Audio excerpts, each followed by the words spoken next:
భారత టెస్ట్ జట్టు నుంచి విరాట్ కోహ్లీ అలాగే రోహిత్ శర్మ ఆకస్మికంగా రిటైర్ కావడం అభిమానులందరినీ షాక్ గురి చేసింది.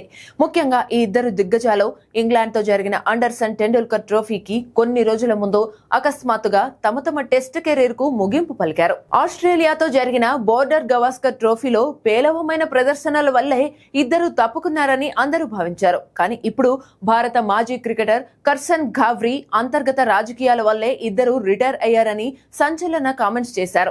ఇక కర్సన్ ఘావ్రీ మాట్లాడుతూ రోహిత్ ఇంకా కోహ్లీ ఇద్దరు టెస్టుల్లో కొనసాగాలని కోరుకున్నారని, కానీ బీసీసీఐలోని అంతర్గత రాజకీయాలు కారణంగా వారు తప్పుకోవాల్సి వచ్చిందని ఘావ్రీ పేర్కొన్నాడు. ఇక కోహ్లీ ఖచ్చితంగా మరో 2 ఏళ్లు టెస్టులు ఆడేవాడు, కానీ అర్ధాంతరంగా రిటైర్మెంట్ ప్రకటించాడు. రోహిత్ కూడా అలాగే దిగులు చెంది ఉంటాడని ఆయన చెప్పుకొచ్చాడు. వారి అనుభవం మిగతా ప్లేయర్లకు ఉపయోగపడుతుంది, కానీ సెలెక్టర్లు అలాగే బీసీసీఐ ఆలోచనలు భిన్నంగా ఉన్నాయి.